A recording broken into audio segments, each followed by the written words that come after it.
Hello guys, magandang gabi sa inyong lahat. Ito si Mike Padua at nakarito ulit tayo sa pinaka-latest update, special coverage ng LPA 93W. Ito po ay na yung late na Lunes ng gabi. Tagalog version po ito, pinaglilingkod sa inyo ng Typhoon 2000 at ng Naga College Foundation. At bago tayo magsimula, pasalamatan natin ang ating partners, ang BPI Sustainability. If interested po kayo, i-click lang po ninyo ang link dito. Kapag kayo po ay nanonood sa Facebook video, may link po sa baba nito sa description papatungo sa BPI Sustainability. At ang lokal na gobyerno ng Naga City headed by our Honorable Mayor Lenny Robredo at ang ating Honorable Vice Mayor Gabby Bordado. So, nasaan na po si 93W na kasalukuyan ay napakahinang LPA po siya. Hindi po siya nag-organize as of this time. Actually, medyo nag-iba yung mga computer models. Hindi po siya pinapalakas na yun habang bago tumawid ng Luzon. Ito yung GraphSat natin kaninang afternoon. Ay nakikita po natin dito ang makapal na kaulapan. But wala po ito masyadong rotation, okay? Naka-embed po siya sa tinatawag nating monsoon trough at nagbibigay dito ng maraming mga isolated thunderstorms sa halos buong bahagi po ng ating bansa. Okay? At itong mga thunderstorms sa ito, kapag nakatapat po sa inyo, posible magbigay pa rin ng 50 to 100 mm sa ulan kapag nasa kapusuan kayo ng thunderstorms sa ito. Medyo ayaw lang natin kapag 1 to 2 hours ang tagal ng thunderstorms, magkakaroon yan ng mga flash floods. So mag-ingat po tayong lahat dahil sa mga ganitong mga weather system. Kahit LPA pa lang siya, posible magdala ng mga malalakas na ulan. At yung habagat nagsimula na rin lumakas at nakita nyo dito sa may West Philippine Sea, apektado po ang Kalayaan Island Group at Palawan at itong Siluar Archipelago.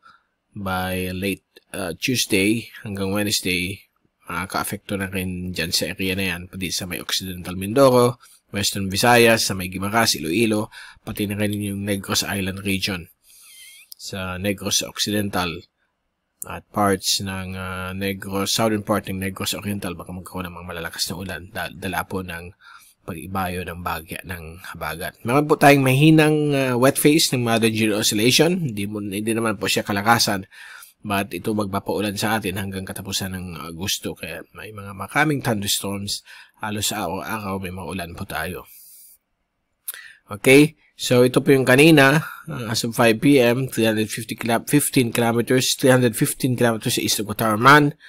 At sa mga oras na ito, mukhang nasa tapat na siya ng Bicol o northeast Catanduanes. Medyo nag-reorganize yung kanyang kaulapan. At nakikita po ninyo mamaya, papakita namin sa inyo mamaya lamang. Samantala, ang bagyong Kajiki naglandfall po kaninang hapon between 3 to 7 p.m. sa may bahagi po ng Hatin province, sa may city mismo ng Hatin, kaninang late afternoon. At bumagal ang bahagya, nag-quasi-stationary at ngayon gumagalaw na po patungo sa Laos. So I'm sure nagbigay ito ng malalakas na ulan dyan at grabing hangin sa bahagi ng North Central Vietnam. So magkakaroon na siya ng rapid weakening mula sa paglandfall niya at 165 kph. Tuluyan na po itong hihina dahil po landmass na po ito ng Asia at tatawid po siya ng Laos into northernmost part ng Thailand. Okay, and ito yung ating fast animation mula sa University of Wisconsin Tropical Cyclone page. Nakita niyo medyo hirap po ang development ditong si 93W at sa mga oras nito may posibilidad na sa tapat na po siya ng Bicol region at yung mga rainfall ay hindi masyadong organized. So ang malalakas na ulan posible dyan sa may Northern Quezon, sa may Cam Norte. But the rest of the Bicol region, base sa reliable rain forecast model ng ECMWF, pati yung Project NOAA, ay hindi po gaano yung mga ulan. Nasa 0 to 30 mm naman po sa Project NOAA. At gayon din po sa ECMWF, naglalaro dyan yung mga ulan mula 0 to 30 or 40 mm. Ang Cam Norte, yun ang pwedeng umabot ng more than 50 mm dahil po medyo mas malapit sila sa rain bands nitong si LPA 93W At sa may baba naman po ay dulot ng monsoon trough at konting sirkulasyon nitong si LPA 93W dito sa may Visayas. So may mga thunderstorms pa rin po. And then by Wednesday to Thursday, magte-take over po ang habagat. But panandalian lamang po ito. Baka by Friday, Saturday, wala na po yung habagat dito sa may Palawan, parts ng Mimaropa at Western Visayas, Negros Island region area. Okay? So ito po yung zoom in satellite animation mula sa windy.com at UMETSAT. Nakita nyo mga bandang 11 to 12 midnight na yon. Hindi po siya ka-organized, okay? Medyo nasisira nga at nag-reform na naman yung kanya, nagpo-pulsate yung kanyang ulap. So, assign na hindi pa siya fully organized. Kasi pag bagyo po, kung example po, nakita niyo itong bagyong si Isang o si Kajiki, talagang makita nyo talagang solid yung kanyang circulation. Itong si LPA93W, nag-fluctuate yung kanyang convection. Mawawala, mag-reform, mawawala, mag-reform. Ganun po ang mahinang LPA. So, yan po. May mga ulan pa rin tayong inaasahan dito sa Bicol. So, magdala lamang po ng payong. So, kanina may ulan, light rain, ayun, wala na naman. So, yan, nasa isolated manner ang kanyang mga pag-ulan. So, wala tayong dapat ikabahala. Okay? At nag-announce na rin yung DILG na walang pasok sa ibang parte po ng Bicol, including Camarines Sur, Naga. So, walang pasok sa government at public schools. So, pati na rin 5-8. So, mag-aakal kayo mabuti offline o asynchronous, kung meron asynchronous. Dahil wala pong pasok na yon, in-announce ang DILG dahil nga sa threat ng LPA na si 93W. So, kung tatanungin nyo ako, may posibilidad ba maging bagyo? Meron po pagdating sa West Philippine Sea. But right now, medyo struggling siya mag-develop dahil po sa land interaction ng kanyang medyo nahihirapan na kaulapan.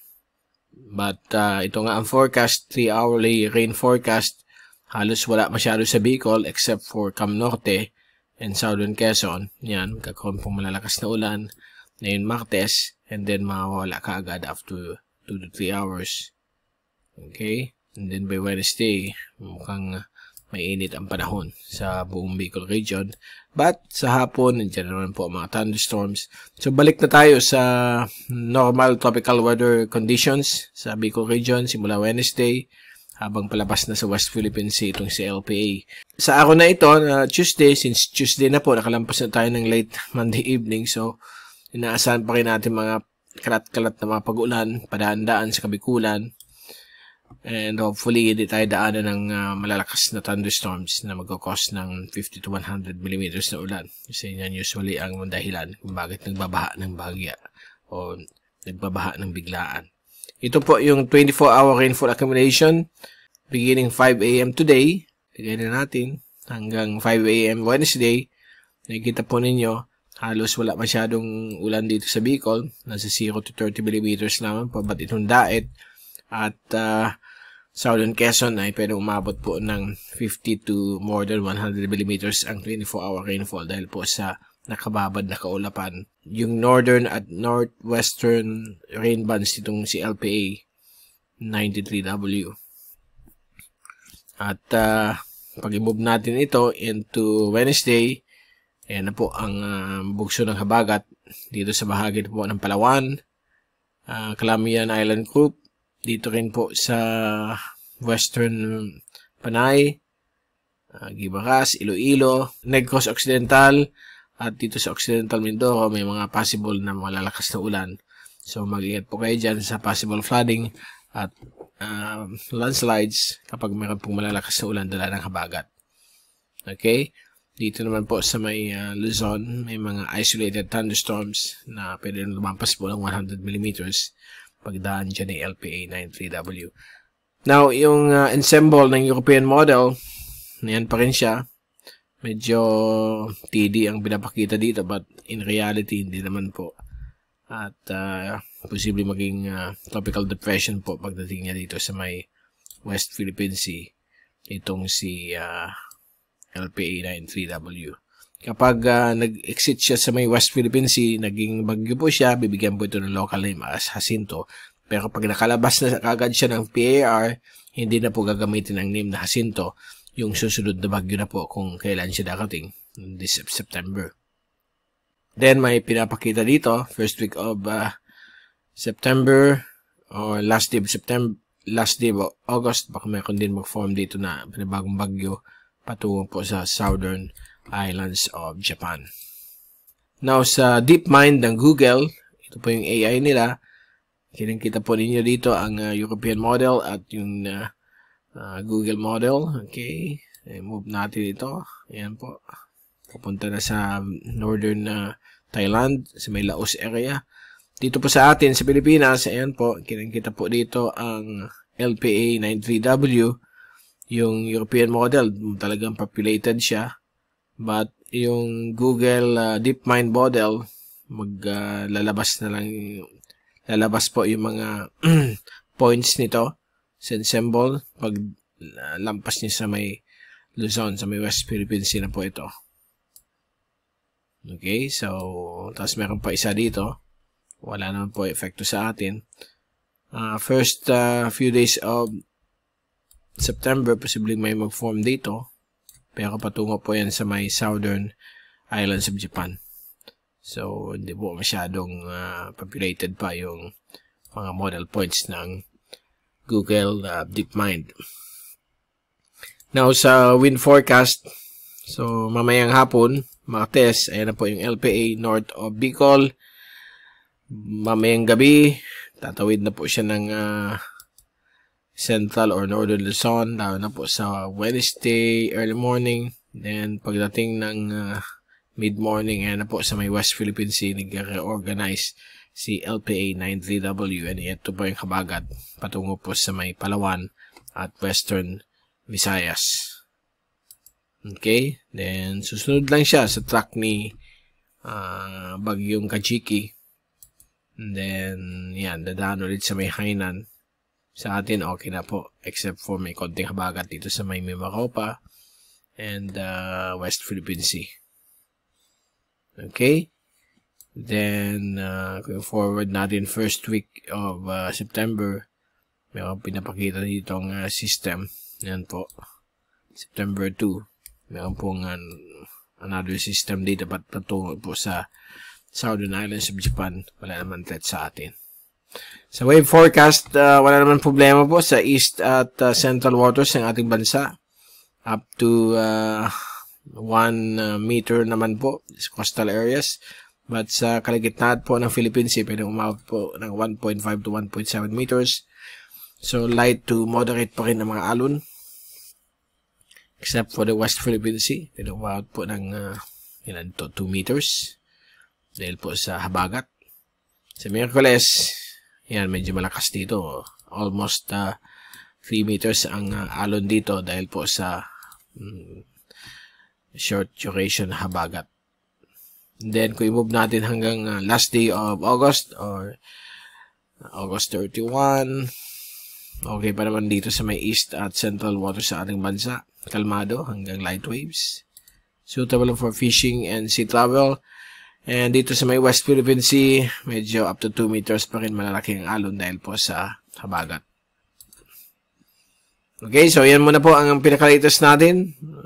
Medyo mahina po si 93W, but mag-iingat lang tayo sa mga malalakas na mga ulan, mga thunderstorms, dahil natin nitong si LPA na baka magkaroon ng mga cloudburst. So, posible pa rin ang 50 to 100 mm sa ibang bahagi po ng Bicol region, lalo na po sa may Cam Norte, dahil po sa mga kaulapan nitong si LPA93W. At also, yung monsoon trough. Mula sa Typhoon 2000, ito si Mike Padawag papaalam. Mag-ingat po tayong lahat. #WeatherWiser at maraming salamat po sa pagpanood nyo sa aking channel. God bless po sa inyong lahat.